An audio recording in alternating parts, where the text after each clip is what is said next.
Belinda. Sylvie and Bruno, by Lewis Carroll. Chapter 17. The Three Badgers. Still more dreamily, I found myself following this imperious voice into a small room, where the Earl, his daughter, and Arthur were seated. "So you're come at last," said Lady Muriel, in a tone of playful reproach. I was delayed," I stammered, though what it was that had delayed me I should have been puzzled to explain. Luckily no questions were asked. The carriage was ordered round, the hamper containing our contribution to the picnic was duly stowed away, and we set forth. There was no need for me to maintain the conversation.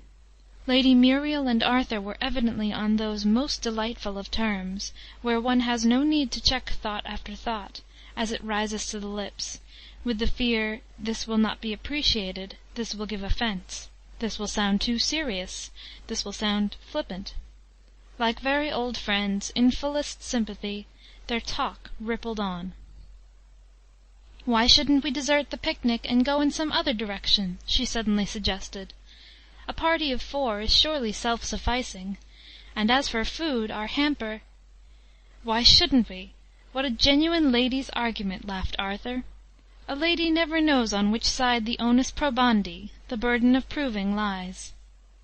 "Do men always know?" she asked, with a pretty assumption of meek docility. "With one exception, the only one I can think of, Dr. Watts, who has asked the senseless question, 'Why should I deprive my neighbour of his goods against his will?' Fancy that as an argument for honesty! His position seems to be, I'm only honest because I see no reason to steal. And the thief's answer is, of course, complete and crushing. I deprive my neighbour of his goods because I want them myself, and I do it against his will because there's no chance of getting him to consent to it." "I can give you one other exception," I said, "an argument I heard only to-day, and not by a lady. Why shouldn't I walk on my own forehead?" "What a curious subject for speculation!" said Lady Muriel, turning to me, with eyes brimming over with laughter. "May we know who propounded the question, and did he walk on his own forehead?" "I can't remember who it was that said it," I faltered, "nor where I heard it." "Whoever it was, I hope we shall meet him at the picnic," said Lady Muriel. "It's a far more interesting question than, 'Isn't this a picturesque ruin?' 'Aren't those autumn tints lovely?' I shall have to answer those 2 questions 10 times at least this afternoon." "That's one of the miseries of society," said Arthur. "Why can't people let one enjoy the beauties of nature, without having to say so every minute? Why should life be one long catechism?"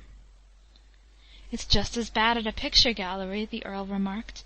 "I went to the R.A. last May, with a conceited young artist, and he did torment me. I wouldn't have minded his criticizing the pictures himself, but I had to agree with him, or else to argue the point, which would have been worse." "It was depreciatory criticism, of course," said Arthur. "I don't see the 'of course' at all." "Why, did you ever know a conceited man dare to praise a picture? The one thing he dreads, next to not being noticed, is to be proved fallible. If you once praise a picture, your character for infallibility hangs by a thread. Suppose it's a figure picture, and you venture to say, 'Draws well.' Somebody measures it, and finds one of the proportions 1/8 of an inch wrong. You are disposed of as a critic. 'Did you say he draws well?' your friends inquire sarcastically, while you hang your head and blush. No. The only safe course, if any one says 'draws well,' is to shrug your shoulder. 'Draws well?' you repeat thoughtfully. 'Draws well? Humph!' That's the way to become a great critic." Thus airily chatting, after a pleasant drive through a few miles of beautiful scenery, we reached the Rendezvous, a ruined castle, where the rest of the picnic party were already assembled. We spent an hour or 2 in sauntering about the ruins, gathering at last by common consent into a few random groups, seated on the side of a mound, which commanded a good view of the old castle and its surroundings.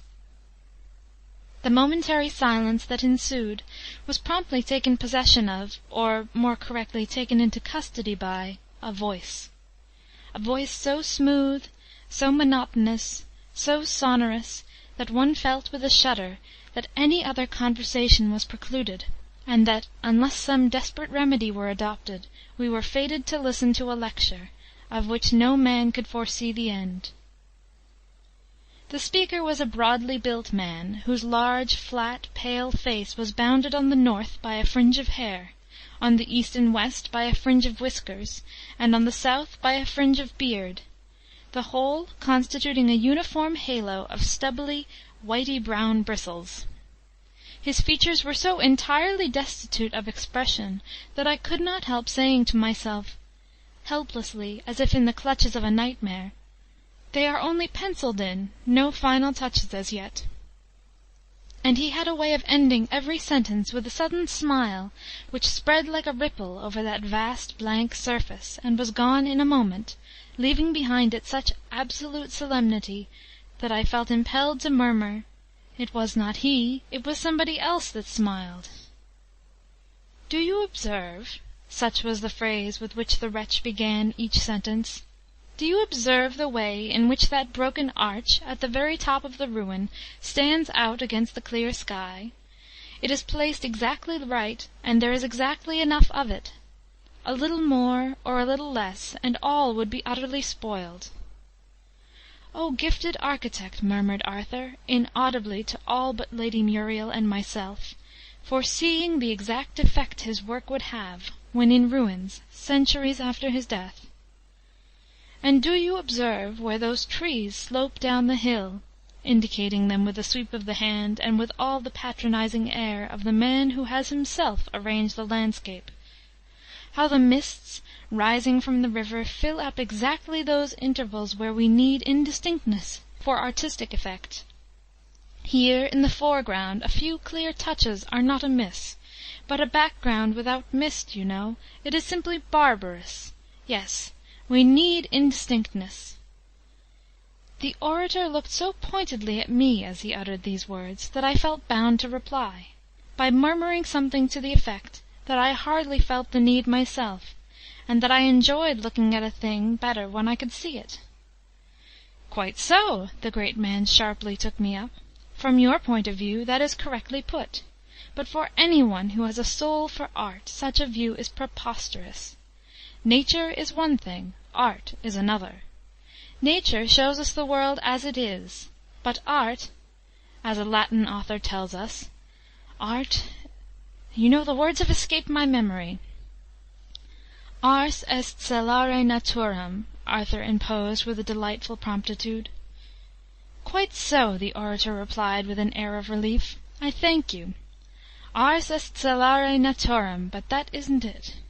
And for a few peaceful moments the orator brooded, frowningly, over the quotation. The welcome opportunity was seized, and another voice struck into the silence.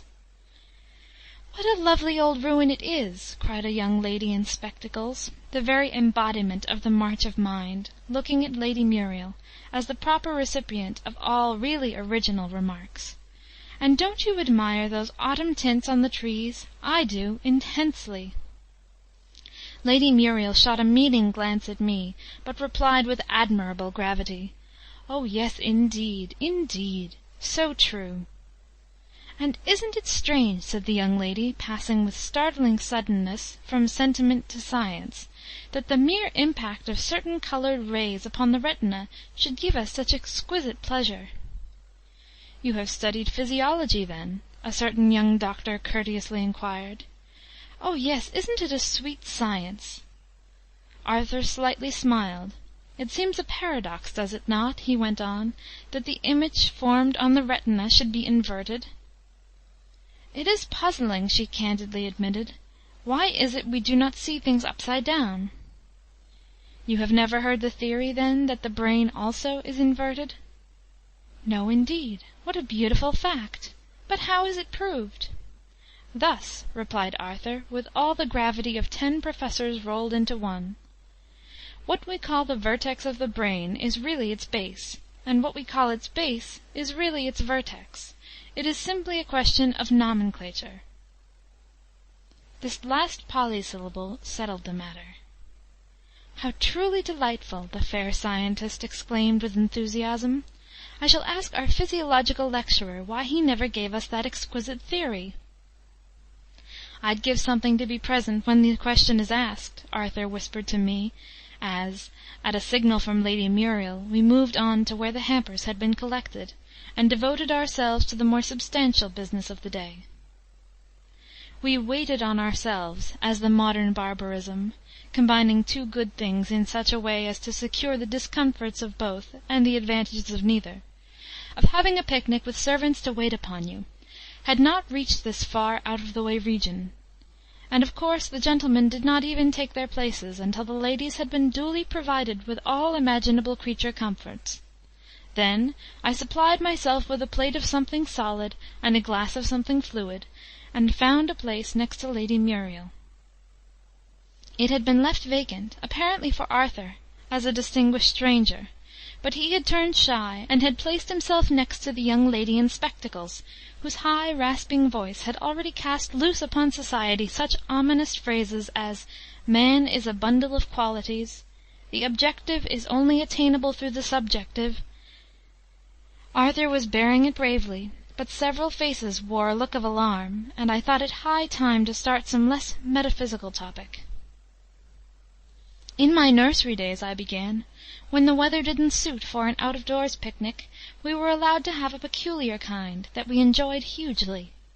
The tablecloth was laid under the table instead of upon it. We sat round it on the floor.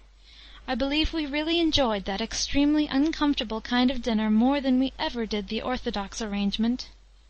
"I've no doubt of it," Lady Muriel replied. "There's nothing a well-regulated child hates so much as regularity. I believe a really healthy boy would thoroughly enjoy Greek grammar, if only he might stand on his head to learn it. And your carpet dinner certainly spared you one feature of a picnic, which is to me its chief drawback." "The chance of a shower?" I suggested. "No, the chance, or rather the certainty, of live things occurring in combination with one's food. Spiders are my bugbear. Now my father has no sympathy with that sentiment, have you, dear?" For the Earl had caught the word, and turned to listen. "To each his sufferings, all are men," he replied, in the sweet sad tones that seemed natural to him. "Each has his pet aversion." "But you'll never guess his," Lady Muriel said, with that delicate silvery laugh that was music to my ears. I declined to attempt the impossible. "He doesn't like snakes," she said, in a stage whisper. "Now isn't that an unreasonable aversion? Fancy not liking such a dear, coaxingly, clingingly affectionate creature as a snake." "Not like snakes!" I exclaimed. "Is such a thing possible?" "No, he doesn't like them," she repeated, with a pretty mock gravity. "He's not afraid of them, you know, but he doesn't like them. He says they're too waggly." I was more startled than I liked to show. There was something so uncanny in this echo of the very words I had so lately heard from that little forest sprite, that it was only by a great effort I succeeded in saying, carelessly, "Let us banish so unpleasant a topic. Won't you sing us something, Lady Muriel? I know you do sing without music." "The only songs I know without music are desperately sentimental, I'm afraid. Are your tears all ready?" "Quite ready, quite ready," came from all sides. And Lady Muriel, not being one of those lady singers who think it de rigueur to decline to sing till they have been petitioned 3 or 4 times, and have pleaded failure of memory, loss of voice, and other conclusive reasons for silence, began at once. "There be 3 badgers on a mossy stone, beside a dark and covered way. Each dreams himself a monarch on his throne, and so they stay and stay. Though their old father languishes alone, they stay and stay and stay. There be 3 herrings loitering around, longing to share that mossy seat. Each herring tries to sing what she has found that makes life seem so sweet. Thus, with a grating and uncertain sound, they bleat and bleat and bleat. The mother herring on the salt sea wave sought vainly for her absent ones. The father badger, writhing in a cave, shrieked out, 'Return, my sons!' 'You shalt have buns,' he shrieked, 'if you'll behave. Yea, buns and buns and buns.' "I fear," said she, "your sons have gone astray, My daughters left me while I slept." "Yes'm," the Badger said, "it's as you say, They should be better kept." And the poor parents talked the time away, And wept, and wept, and wept. Here Bruno broke off suddenly. "The herring song wants another tune, Sylvie," he said, "and I can't sing it wizout you plays it for me." Instantly Sylvie seated herself upon a tiny mushroom that happened to grow in front of a daisy, as if it were the most ordinary musical instrument in the world, and played on the petals as if they were the notes of an organ. And such delicious tiny music it was! Such teeny tiny music! Bruno held his head on one side, and listened very gravely for a few moments, until he had caught the melody. Then the sweet childish voice rang out once more: "Oh dear, beyond our dearest dreams, Fairer than all that fairest seems, To feast the rosy hours away, To revel in a roundelay. How blest would be a life so free, Ipwergis pudding to consume, And drink the subtle azagoum. And if, in other days and hours, 'Mid other fluffs and other flowers, The choice were given me how to dine, Name what thou wilt, it shall be thine. Oh, then I see the life for me, Ipwergis pudding to consume, And drink the subtle azagoum." "Oo may leave off playing now, Sylvie. I can do the other tune much better wizout a compliment." "He means without accompaniment," Sylvie whispered, smiling at my puzzled look, and she pretended to shut up the stops of the organ.